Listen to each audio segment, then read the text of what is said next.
Imagine walking into Hitachi headquarters in Tokyo in 1968. Their engineers were hard at work designing trains and elevators and air conditioners.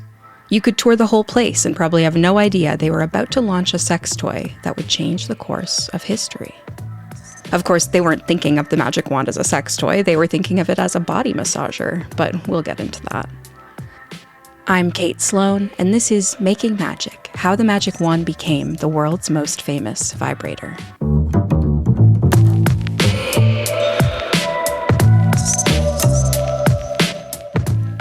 When I started working on this series about a year ago, I made a wish list of people I wanted to interview for it. Near the top, I wrote, engineers from Hitachi who were involved in the wand's development, ? But this was a bit of a pipe dream. The wand launched over half a century ago, so not only would there be potential language barriers to contend with if I tried to interview someone who worked on it, but also a lot of those folks probably either aren't with us anymore or wouldn't necessarily remember the details of what probably seemed to them like just another project on their docket. One nice thing about products with long lifespans and cult followings, though, they attract a lot of ultra-enthusiastic nerds. Like me, or like Pet Emily, who reached out to me on social media with a question about magic wand-related patents from way back in the day, which she was putting together a spreadsheet on.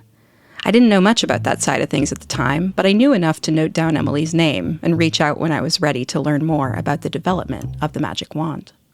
Hello, everyone. Thank you for having me. I am Pet Emily. How would I describe myself? I am prone to ADHD hyperfocus, shall we put it that way?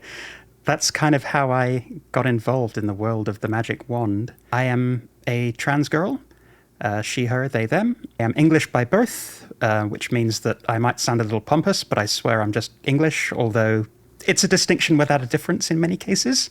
Do you remember the first time you saw or heard about or encountered the magic wand? Oh, goodness. Honestly, it's always seemed to just be a fact of reality. It's ubiquitous. I can't remember. I cannot remember because it's always been there. I guess maybe the Sex and the City episode, but I can tell you the first time I really set eyes on one and then subsequently ended up purchasing one. I saw it in action and saw what it could do, and that sold me on it pretty quickly, I have to say. There's a big difference, though, between being interested enough in a product to buy one and being interested enough in a product to deeply research its entire history. I was curious about what had taken Emily from point A to point B as someone who had made my own version of that journey. Turns out hers started on Twitter. X. I was chatting on the Dead Bird site, as I will refer to it. Less said there, the better. But I follow a number of adult performers and sex workers. Shout out to them because they're all wonderful, wonderful people. But one of them, a lovely spanking model named Lyra Sky, had mentioned that they were getting a new magic wand, a vintage one. And my mind lit up because I'm thinking, well, what distinguishes a vintage magic wand from a modern one? Curious. And so I start falling down the rabbit hole of this and end up a few days later sort of resurfacing from my deep dive and drop them a message because we chatted back and forth in the past asking for, when you get this, would you mind just sort of taking photos of it, taking photos of the manual, if you feel comfortable opening it up, ridiculous things, but bless them, she was very patient and enthusiastic and apparently sort of loved the enthusiasm. Plus, I would imagine that most people who slide into her DMs asking about the magic wand are asking for different sorts of photos. So perhaps this was refreshing for her, I'm not sure. With their curiosity piqued but not sated, Emily started using Google Translate to go through old documents from the Japanese Patent Office's online database, as well as old newspaper advertisements for the wand, to get a sense of when different iterations had become available. First magic wand came out in 68, and that was quite a different model externally. It's not easily recognizable as what we would think of as the magic wand today. My thought was, well, there must be a list somewhere of the different models over the years with serial numbers and model numbers. And no, that list does not exist. Well, I mean, it does now because of the massive spreadsheet I've compiled, but it did not. The spreadsheet Emily made contains photos she sourced from various places of almost every magic wand model since the device's inception. And it really surprised me to see how much variation there's been. Early models had a ridged black head with angular edges instead of the smoother white head that magic wands have today. The body of the wand, which is always white now, has been red, blue, and yellow at various times in the toy's history. In the 80s, the era of aerobics, jazzercise, and Olivia Newton-John singing Let's Get Physical, Hitachi even released an exercise-themed version of the magic wand. It was advertised as a sports massager for soothing overworked muscles, and it had the words "The Workout" written on it in a sporty orange and brown color scheme. Honestly, of all the archival magic wands, this is the one I've searched for on eBay the most in hopes of adding it to my own collection. Not because I'm athletic, I'm very not, but because marathon masturbation sessions are the closest I usually get to what one might call a workout. It wasn't until roughly the 90s that the magic wand found its most iconic, enduring aesthetic. The tennis ball-shaped head, the all-white body, the blue switchblade and matching blue neck. Like a young person coming of age, the magic wand took some time to find its footing and figure out its identity. But it's stronger for having done so, better quality, more beloved, and more influential than when it first appeared on the scene. I think it's been hugely influential. I can say within the queer sphere, it has been hugely influential. Within the various waves of feminism, it's been hugely influential. Its appearance in popular culture has changed the way that we talk about sex toys and masturbation. If there weren't so many satisfied customers, it would not have succeeded for as long as it has. That goes without saying. You end up not screaming, a deity's name, but you end up screaming the original inventor's name in gratitude for what they have bestowed upon the world.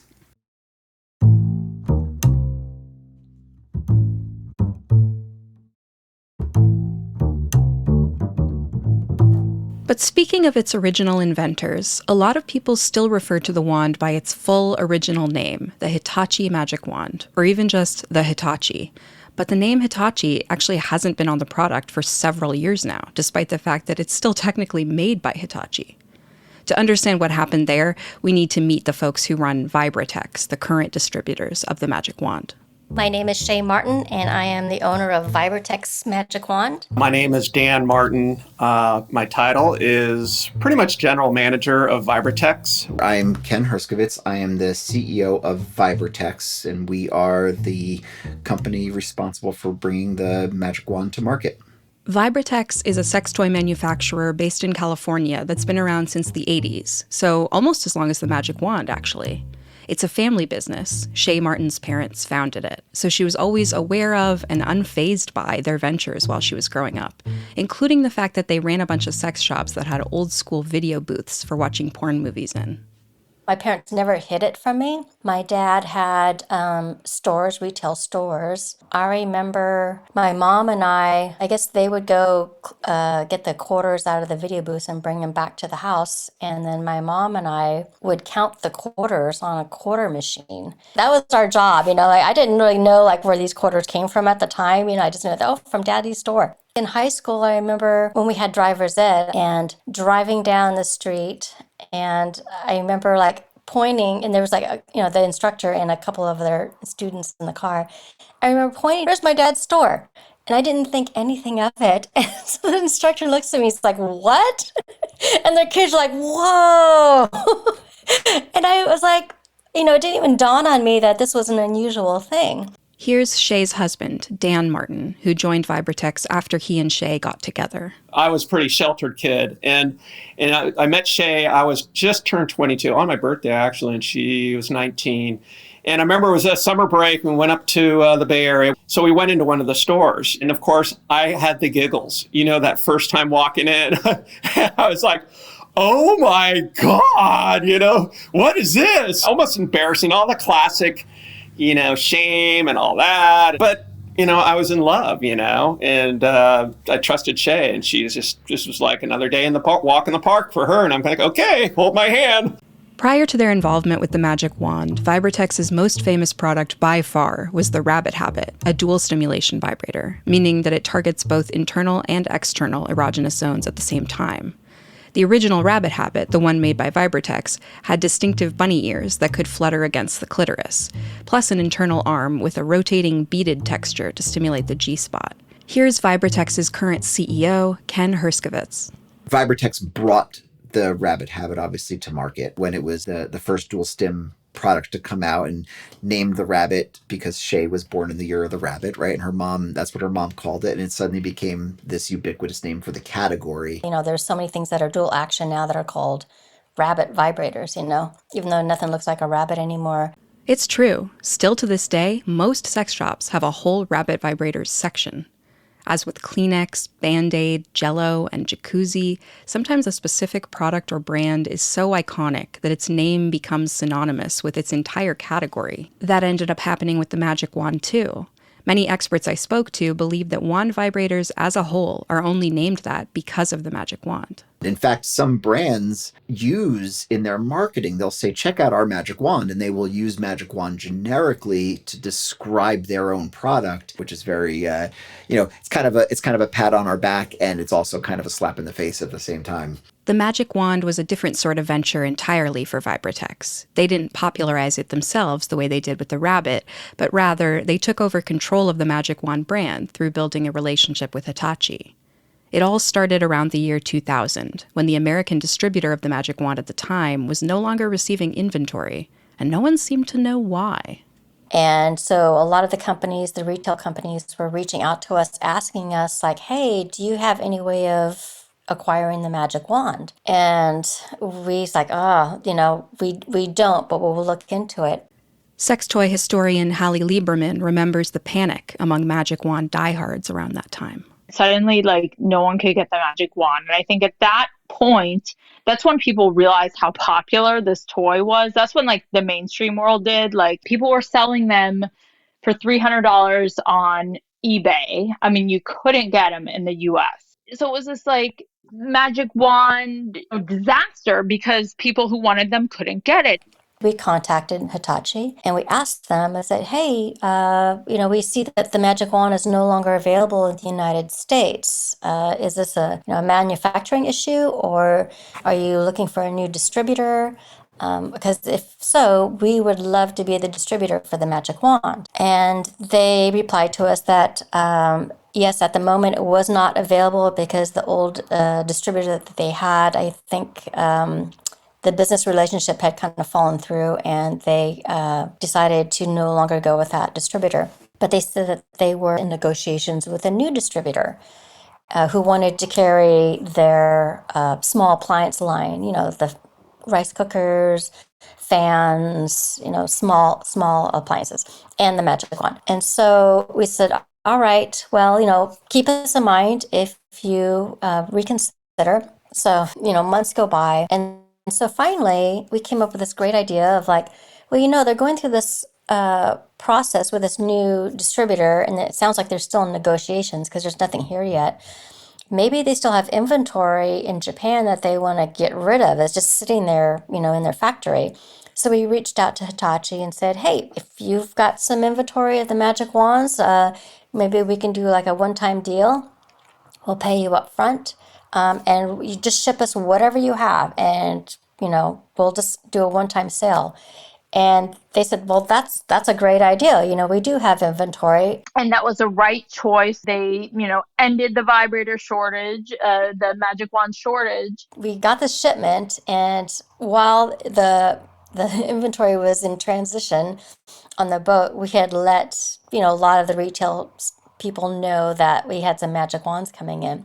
And that cargo container was sold before it even hit the U.S. shores. I mean, everybody wanted the Magic Wand. Oh, you got the Magic Wand. And so it was just snatched. It was in our warehouse, maybe 5 minutes. It was just basically unloaded and then back on, trucking companies to go out to distributors. And they're like, oh my gosh. I mean, there's a huge population out there that really loves the Magic Wand. An important part of this story is that Shay's mother, one of the co-founders of Vibratex, Susie Spielberg, is a Japanese immigrant to the U.S., which turned out to be instrumental in her and her family making connections with Hitachi, a Japanese brand. My mom and I go to Japan every year to visit with our other manufacturers for other products. And so we were in Japan at one point. Apparently Hitachi had reached out to our company and said, are you still interested in being a distributor for the Magic Wand? And Dan was in the office at the time, and he was like, Yes, absolutely. What happened? We thought you were in negotiations with this other American company. And they said, well, we got to the point where we were like kind of signing a contract. And at the last moment, they said, well, actually, we're only interested in being a distributor for the magic wand. Remember, this other distributor had said they wanted the rice cookers, the fans, all the small appliances, not just the wand. Naturally, Hitachi wasn't thrilled that the company had essentially lied and strung them along. So they were not happy at all about how that went about. So they decided not to go with them. And whereas we had been upfront and honest, saying this is all we want. We went in there really showing that we were going to do this right in terms of the relationship. So they said we'd meet up, at some point. And then Dan said, well, Shay and Susie happen to be in Japan right now. And so I will let them know and they will meet you anywhere you want, at any time. And so Hitachi thought that was great. Like, this is perfect. So sure enough, we get the call from Dan and he's like, okay, you need to go to Kyushu, on such and such date and meet with Hitachi for acquiring the magic wand.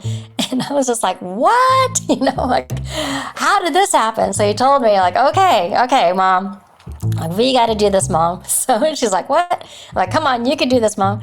My mom, she had just came back from Mexico before we went to Japan. And so I don't know if you're in Mexico while you're on the beach and they the girls come up and they want to braid your hair and put beads in it and stuff. And my mom thought that was the greatest thing. So she's like, yes, do that to my hair. So she came back from Mexico, these braids and beads in her hair. and then she went to Japan with these braids and beads in her hair. And now we have to meet Hitachi, which is a huge corporation. And I'm looking at my mom, and like, oh, bless her heart. Like, I got to tone that down a bit because I really don't want to lose this opportunity.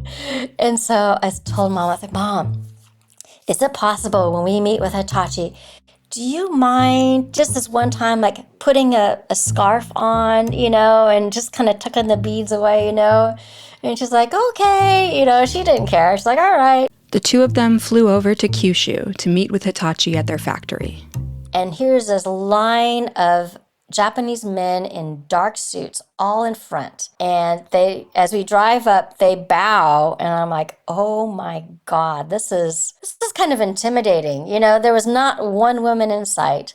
And, nobody in business in Japan smiles. We walk up, and so they introduce themselves. And, several of them speak English, which was great, but a lot of them didn't. And we walk in and we're sitting at this huge conference table. And so my mom, I'm asking her to translate. So I'm not sure how much I lost in all of that conversation.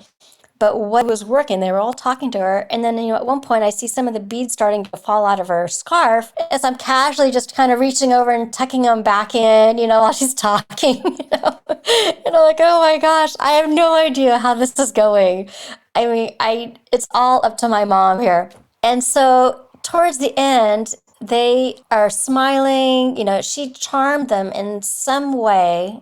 And they invite us to dinner afterwards. And then we just had the best time at dinner. I mean, they were laughing and talking and just joking. And it was my mom that clinched that unique personality, couple of beads sticking out of her, scarf, and just being herself. And she charmed these businessmen who were high up on this totem pole of Hitachi in this small appliance division. And got them to accept us as the North American distributor for Magic Wand, and couldn't believe it. But my gosh, I mean, it was huge. Kudos to her for getting it done, because I think maybe North America, would not have the Magic Wand if it wasn't for my mom.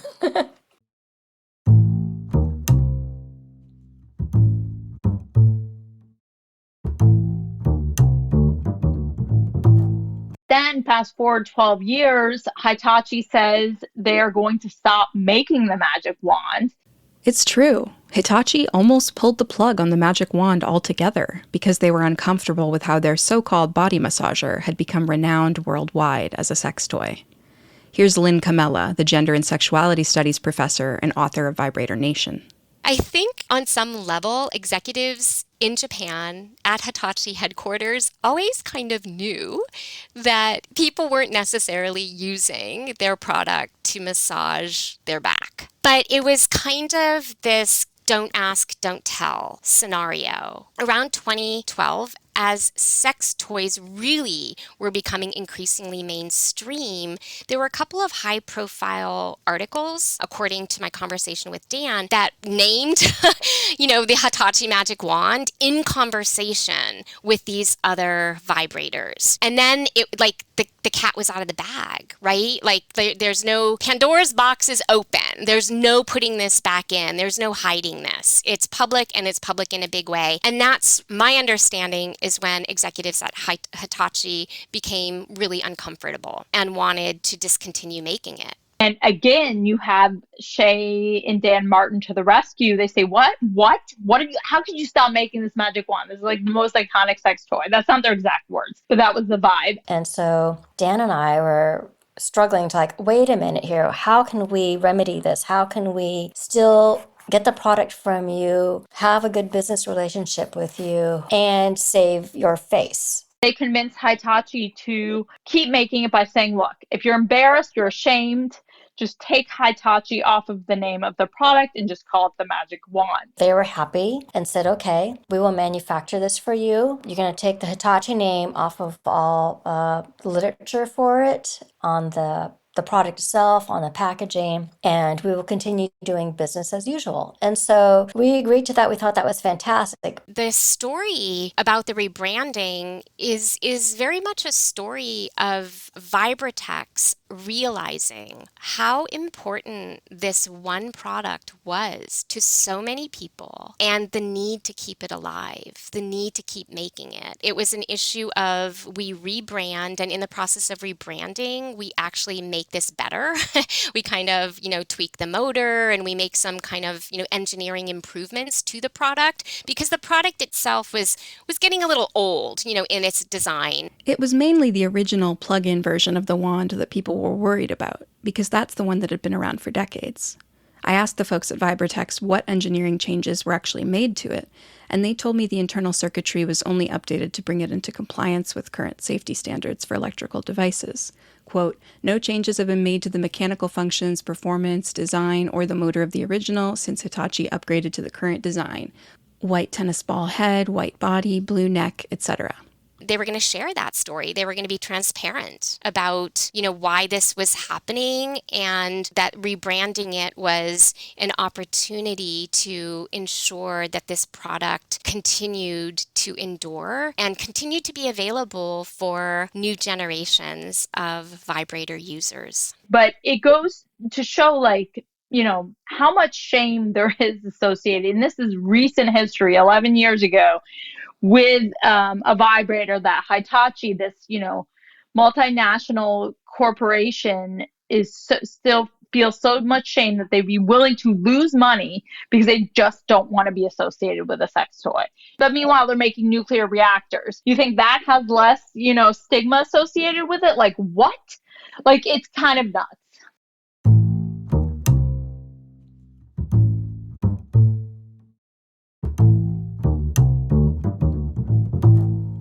So I first heard about the rebranding of the magic wand on the trade show floor at the International Lingerie Show, ILS, in 2013 as it was happening. They had all of the publicity about the rebranding, and it was interesting because it was very much breaking news. It was breaking news from the sex toy trade show floor.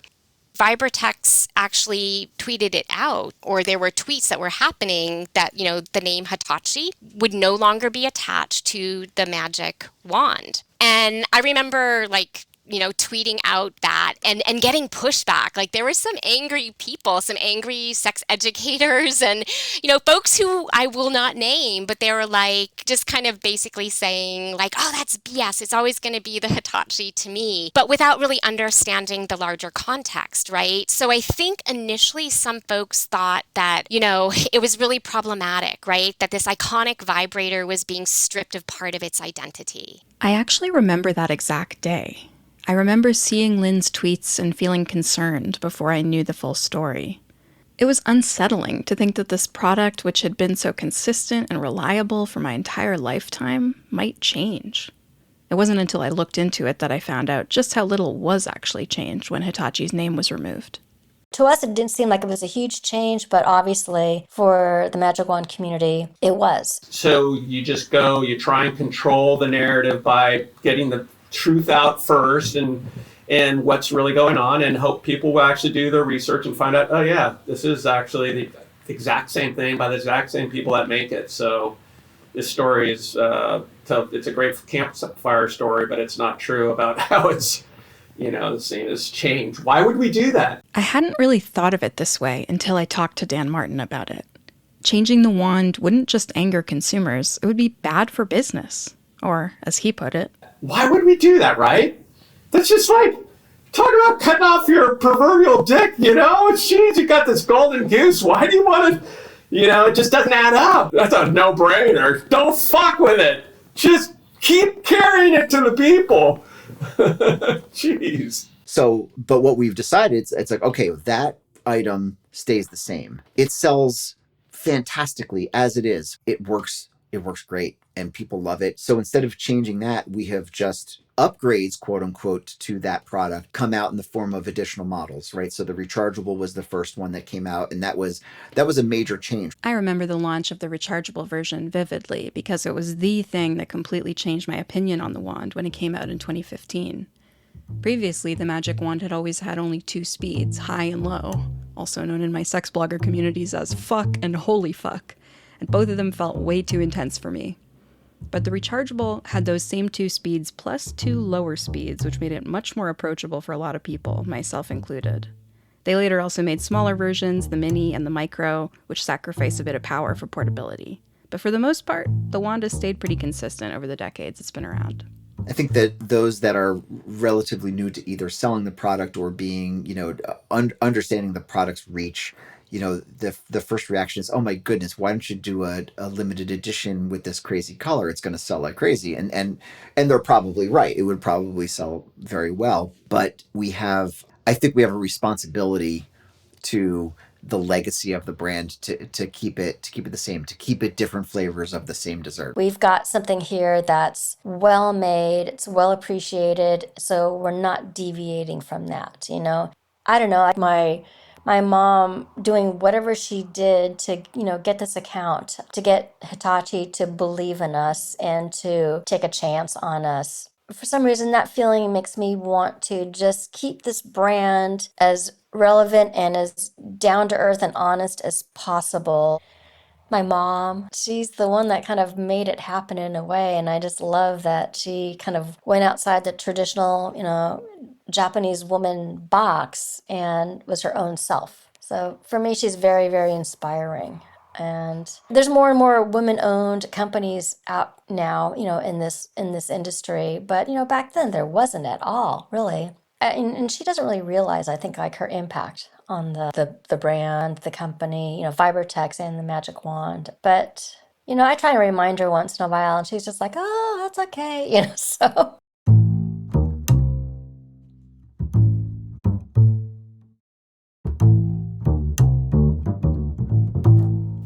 If ever you find yourself feeling stuck in your ways, like you'll never be able to change, remember that the Magic Wand has evolved over time while retaining what made it great in the first place. And you can do that too. If ever you find yourself thinking you need to be liked by everyone, that approval is the most important thing, remember that even the world's most beloved vibrator was almost discontinued.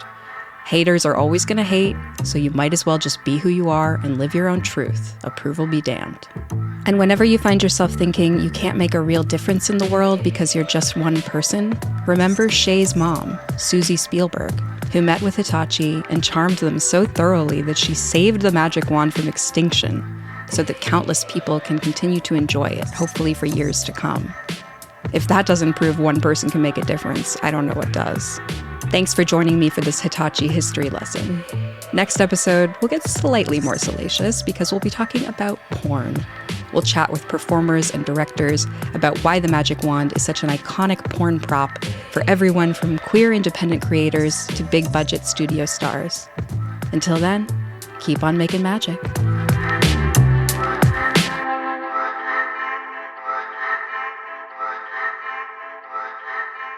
Making Magic is hosted and co-produced by me, Kate Sloan, edited and co-produced by Jamie Pittenger, and made possible by the generous support of Vibratex, with art by Addison Finch. Special thanks to my guests for this episode, Pet Emily, Shay Martin, Dan Martin, Ken Herskovitz, Hallie Lieberman, and Dr. Lynn Camella. You can find links to their work in the show notes.